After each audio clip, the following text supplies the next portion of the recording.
Helen Keller said, blindness separates people from things. Deafness separates people from people.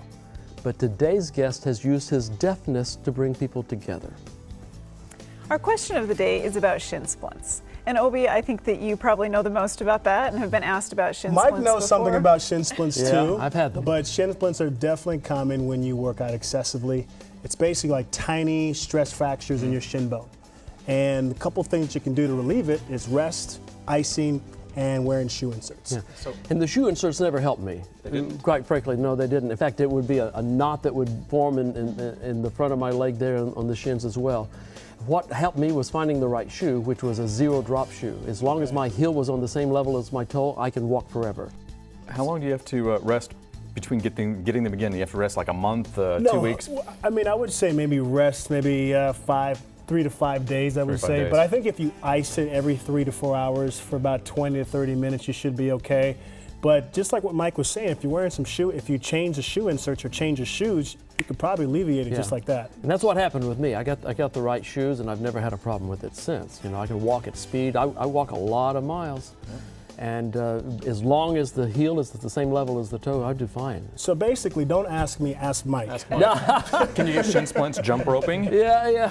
You can get shin splints doing anything. Oh, really? But I think an important point too is the first workout after you've been resting and icing. Don't be too aggressive with that workout. Kind of and just stretching a little bit too. I mean, I'll grab my toe and pull it and stretch things just a bit to make it feel better. There's an exercise that we used to do, which is actually tapping up. And that's actually another exercise that can actually, it's a range of motion you can do to relieve shin splints. That's great. All right. Yeah. Justin Osmond, yes, of those Osmonds, he's with us today. And he's going to show us how to hear not simply with our ears, but with our hearts. Welcome to Lifestyle Magazine.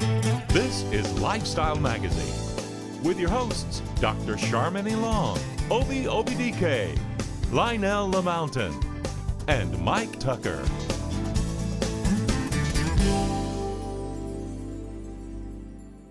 Author, musician, speaker, Justin Osmond loves proving people wrong. When doctors said he would never play a musical instrument due to being born 90% deaf, he learned to play 4 of them at scholarship level. Welcome, guys. Thank you. Good to be here. All right, your father, lead singer of the Osmonds, right? That's right, Merrill. Merrill. Merrill's my dad, yeah. And you're born with a 90% hearing loss. What? With this, you're born, You nailed me. You got me. So what's that like? You know, being born into a world-renowned family. Yes. You know, we're a little bit country, we're a little bit rock and roll. Yes. But we're a little bit of classical music too, like you said. That's right. I play the violin and the viola and things like that. And like you said, a lot of doctors and professionals told me that I couldn't because of my profound hearing loss. And what age were you when they were telling you that? How old were you?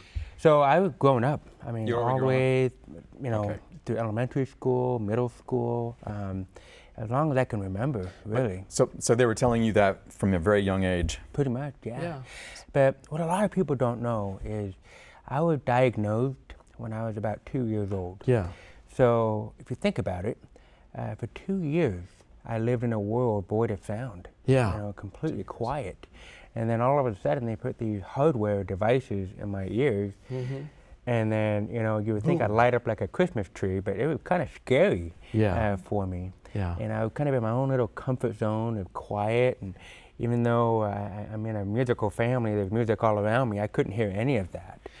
And so it was quite a change. You know, it was quite difficult growing up. But I came from a very wonderful family. I had a wonderful, strong support, but I also had a wonderful family that taught me to believe in a higher source, you know, God, and that He created ordinary people that can do extraordinary things. And everybody fits in that category. So your faith played a major role in this. Absolutely, yeah. And our family and putting God first, and that, you know, everybody's created equal.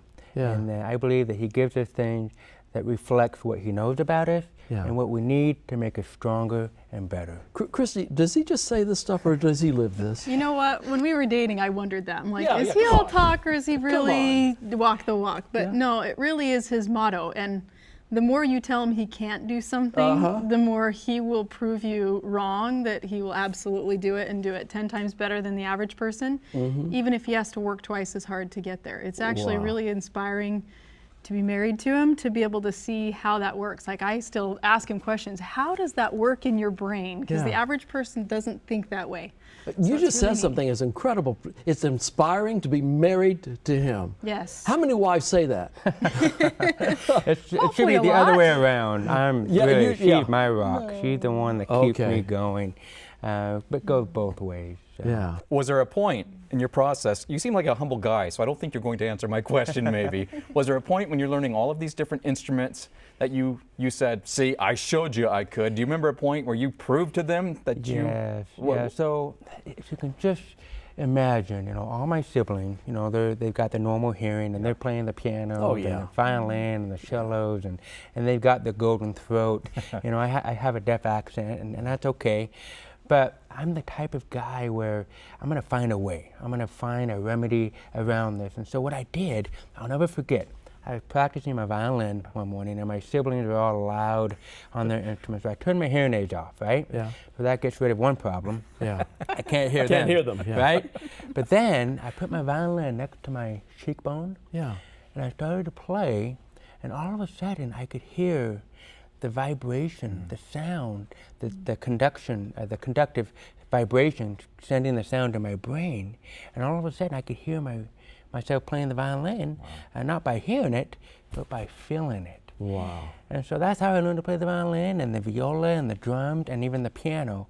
And I know that's how Beethoven learned how to play too, through the vibrations of the sound. And so there's a great quote. It says that where an ordinary man finds an excuse, a courageous man finds a way. Wow. And I'm not saying I'm courageous, but I wanted to find a way. I really wanted to be like my siblings or like my dad. And I'm stuck with a musical family. But I wanted to at least play something, right? Yeah, that's great. Yeah. I want to stop on that note, and we got more when we come back, but we do have to take a break. We'll be right back right after this.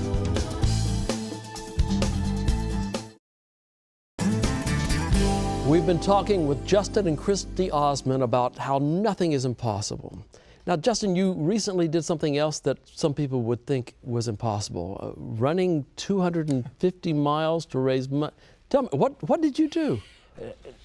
Let me rephrase that. A lot of people didn't say that it was impossible. They said it was kind of crazy. All right, I'll go with crazy. Okay. I'll go with and crazy. That's what my wife said anyway. Well, and she's a wise woman. So, but you ran 250 miles in a week in order to raise money. In a week. That's correct. So if you really kind of put that in perspective, that's about 35, 40 miles a day. A day. For 7 days, which is about 10 marathons back to back. Now, you're right, it's crazy, but I'm not a big runner, really, to be honest with you. Well, you are now. Well, I guess I am now, but really, I guess what it was is I wanted to run for hearing. I wanted to run to make a difference. Yeah. And I knew that there were 25 deaf children on the other side of Utah that needed some hearing aids. Right. And I remember coming home one day and I told my wife, I said, hey, hon, I want to run 250 miles across the state of Utah to help these kids raise some money, raise some awareness, and to help these kids. And I said no. All right. You said no emphatically, right? Yes, I did. And you see how that worked out. Yeah, exactly. See? Yeah. But remember, when someone says I can't do it, what does that happen? That drives me to want to do it, right? Yeah. And so I convinced my wife, I said, look, I'll put together a training schedule, and I'll try to prep myself and get ready for that. So the day came, and we identified 25 deaf kids that needed some hearing aids really badly. And so for me... Did they know you were running for them? Yeah, they did. They were all at the finish line waiting. And really why I did it was someone gave me a chance to hear. Someone gave me a chance to be able to speak. Because I went through 12 years of speech therapy, listening therapy, comprehension therapy. And so I wanted to somehow, in a small way, pay it forward. And so, knowing that there were 25 kids waiting for me at the finish line, oh my goodness, my sweetheart was there every step of the way, and so many blisters on my feet. I would imagine blisters were Did crazy. you run did you give yourself a break through the day? Did you run 35 miles nonstop, or run for a few hours and take a break, or? The problem was if he took a break, he would get stiff, and so he wouldn't really be able to take a break. So he kind of did, but he couldn't really take too long of one or he wouldn't be able to keep going. He also got injured on the second day. He had blisters like crazy. We thought he'd have to cancel, but he's like, no, those kids are relying on me. I can't not do it. Yeah. Because, you know, what do I do to tell them, nope, sorry. Yeah. I remember one day, I was on my, I think it was right around my 200th mile, and I'm just in so much pain, and the hardest part was getting up every morning. Yeah. Keep running another 40 miles, you know. But I'll never forget, and I always get a little emotional on this, but one of the 25 boys came and gave me a big old hug, and he said, thank you for running so I can get a new pair of hearing aids. Wow. And that right there, oh my goodness, I became the Energizer Bunny. Yeah. And I just ran all the way to the Bless end. your heart. But, you know, when you love something so much and you're so passionate about something, nothing stops you. Nothing. You know. Do you plan on doing another run, or are there other things you do to help? He's not doing that again. Okay, decision made, you're not doing it. Well, I kind of went into a coma after that. Yeah, I would imagine. Yeah, about right. So the recovery was quite right. But one of the hardest things I have ever done to this point in my life, but one of the most rewarding. That's good. So. Well, I want to shift gears a little bit. I mean, you've done some incredible things in your life, but there's a story between the two of you that I'd like to explore as well here. So, Kristi, how did you meet this guy? So part of his charity that he started, one of the fundraisers that they did is they actually did 5K runs, which is the most I've ever run, by the way. So I went and participated. Yeah. I can do those. I can do, you know, I can do 10 of those back to back maybe. Yeah. But he did one of those in Arizona where I was living, and I got so sick the night before, thought I wasn't going to be able to do it, but I'd talked my friends into running with me. So you had to do it. And so they said, no, you can't bail on us. So I had to go. And then once I got there, I had no intention of running. And I saw him, and I'm like, okay, I'm running. Yeah, is that right? And that helped get his attention, I think. Okay. And what would you do? Single guy, see a beautiful blonde. Yeah, single, come on. So you ran I'm together? gonna run after that. Yeah. You kind of ran the course together then? No, we just talked after. One of my friends ended up with one of the best times for the women's division, and so she went up to get her picture with him and wanted us to go with him, and so he started, you know, sparking up a conversation, and the rest is history. So there was a spark immediately then, huh? Yeah, there really was. Did you know who he was? No, I didn't really actually. No. Is that right? I mean, I'd heard the name obviously, but it didn't really register, and if anything, it was kind of a deterrent, to be honest, but that's another story for another day. He's such a nice guy. He is. Come on. I'd run with him too. That was what I was impressed by. Oh, that's awesome. Yeah, it was great. And so when did you get married? So we got married through, let's see, October of 2013. 2013. It's better than You me. had to look. Usually it's the other way around. You know, the man looks at the wife and says, "When did we get married?" Yes. But you looked at him. Yeah, I'm like, over 3 This years is ago. impressive. Here's why I wear hearing aids where I can hear what she's thinking. So I that's how I know. All right. On that note, I'm going to take a break. We'll be back with more right after this. Lifestyle Magazine will be right back. Justin and Kristi Osmond have had some incredible challenges in their marriage, and we're talking about some of those right now. One of those challenges, though, after you got married, you wanted children. But that didn't seem to be in the cards. Kristi, you've had some miscarriages? Yeah, so we'd been married late in life and decided, let's get started on having a family right away. Yeah. And we ended up miscarrying pretty soon after we got married, and then a year later we miscarried again. I had actually had miscarriages previously and had struggled with infertility for 15 years before Justin and I had even met. How long did you think you were pregnant before you had the miscarriage? It was always early on, so on. always between 8 and 12 weeks I would always end up miscarrying. And it was the most heartbreaking, excruciating, painful experience either of us had ever gone through. To be able to have that hope and to think you're starting your family and then boom. And to have it be taken from you.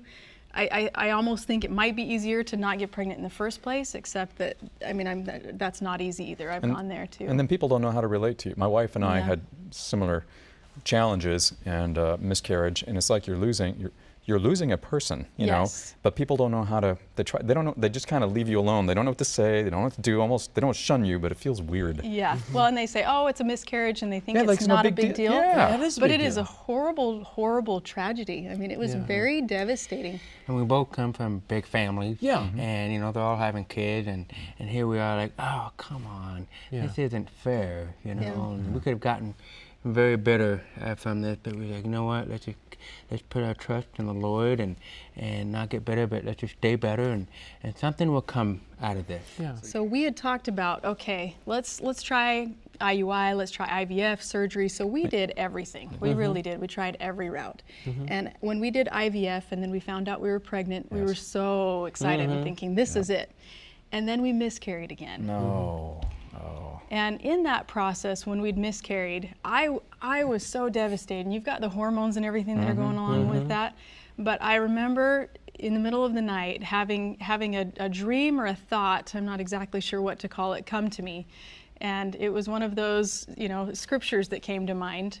It was, trust in the Lord with all thy heart and lean not unto thy own understanding.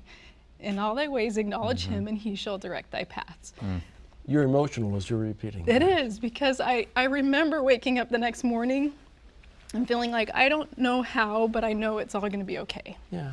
And I don't know how the plan's going to roll out, but it's going to be okay. And I think one of the things that's cool about going through struggles, and one of the things I appreciate about Justin with his struggles, is you realize that those challenges are painful and difficult. But there's a reason you go through them, and there's a tenderness of your heart that happens when you go through them that helps you to rely on him and to have him show you a much better plan, which was way better than we could have planned for ourselves on the outcome that we have now. What was that plan? So we had decided that after doing IVF, if it wasn't successful, that we would then start the adoption process. Wonderful. And I never thought in a million years I would be at this point. I was scared to death. And but we plunged forward. And Were you scared of the adoption process? Yeah. Scared of becoming a dad, or what? no, I was ready to be a dad. Okay. I wanted to be a dad so bad, and it was in my dreams. But it was the adoption process. It was. The whole adoption thing was, you know, it's uncharted territory for me. I didn't understand it. And but we pressed forward with that faith, and we jumped in there together. And so we got ourselves out there, and then all of a sudden, 2 kids come along. Well, 2 kids. You say all of a sudden, but that had to take some time. There's a process with adoption. How long did that take? so we started the process in December, and then it took several months for the whole process to take place. We'd put ourselves out there, and it's a very vulnerable process to put yourself out there. You have this profile, and everyone and anyone can see it, and people that you don't really care to know all of your life information now has it online somewhere. Yeah. And so to be contacted by a birth mom is like, it's kind of like online dating, we decided. Yeah, and it's yeah, like one of those, are we going to hear back from her? Yeah, that's is right. she interested? Is she not? And Yeah. it's a really kind of funny process. So you have to make light of it. You have to laugh and have You fun better, with it. yeah. But it was a daunting process. But you know, several months later, we ended up being able to be matched and being able to have 2 beautiful baby girls. And Wonderful. we'd always laughed and said, maybe we're miscarrying, and maybe because maybe we're going to have twins, maybe we're going to have 2 later. And that was kind of the story we'd tell ourselves just to make ourselves feel better at the moment. So now you've got 2 sisters, right? Yep. The 2 twins. And what is that experience like for you? I'm finally part of the dad club. I love it. And, Congratulations. oh, thank you. It was hard to leave him at home today. You I would know, imagine. We just miss him already, you know, and just a lot of prayers were answered, and a lot of wonderful support, and it's the best feeling in the world, just having 2 little angels in our home. As you're talking about this, I see the same smiles on your faces that I see on birth parents when they've tried to have a child and finally one comes. I see that on your faces. You feel that way? Yeah. You know, and it's cool too. I think it was nice to be able to be there for the births and to be able to feel the emotion with that, and to know You were there for the birth. Yeah, we were. That's We were there awesome. for the births. That is and awesome. it was really cool to be able to experience that parenthood and that emotion that I think that was what we were nervous about, is will we feel that, you Yeah. know, if we're not going through that experience ourselves. But we just as much went through that. And they say, you know, pregnant in your hearts, and that's exactly what adoption That is. is awesome. It's pregnancy in your heart. That is awesome. We'll be back with a final word right after this. There's more Lifestyle Magazine coming up. Obi and Sharmini are joining us now as we continue our conversations with Justin and Kristi. And Justin, off camera, you shared with me an observation of your admiration for the birth mother. Tell us about that, would you? Yeah, we had a really neat experience where we experienced unconditional act of love coming from the birth mom. I mean, imagine giving up their child, Yeah. you know, so that they could have a better life. And of course, that was such a blessing in our life to be able to start our own family. But just witnessing that act of love from the birth mom was just, it really touched us. You spoke of so that as deeply. courageous. Oh, yeah. This is unconditional love because her children can have a better life with you. Yeah, And I love it because this is such a story of hope. You know, there's so many people that struggle with fertility every day now, and hearing your message and the joy that you have now is just beautiful. What would you tell them? Well, you know, don't give up, of course, and God has a plan for everybody. Come what may and love it. Yeah. Kristi, you've always wanted to give birth to a child. Does this satisfy you? It does. It does. Good. I- You're I- emotional as you're I saying that. I am. can hear the voice cracking as you're saying that. It's the same to me. And I worried about that, but it really is the same to me. I feel like that they are ours, and they were always meant to be ours. And I know that, you know, one of those things that as much as the pain and exquisite trauma that we went through to get here, on the flip side of that, we have way much more joy and happiness that have come on this side of it. So I feel like that's something that that relates to every challenge, is that when you're in the middle of it, it stinks. It's awful. Especially like when you don't nobody understand likes it. it, You right? don't understand it. Yeah, and you don't get it. You don't don't get know it. why you're going through it. But on the other side of it, once you're through that, if you endure it well, then on the flip side of it, you see the blessings that come from it, and that we now understand why we had to go through what we went through. And so it makes it all the more joyous and all the more heart-wrenching in a good way, where we had heart-wrenching in a negative way before. Thank you so much for being here, for Thank sharing you your for story having with us. us. And thank you for being a part of this one as well. We look forward to seeing you again next time, but until then, you take care of yourself. Bye-bye. Thanks for watching Lifestyle Magazine. We look forward to being with you again.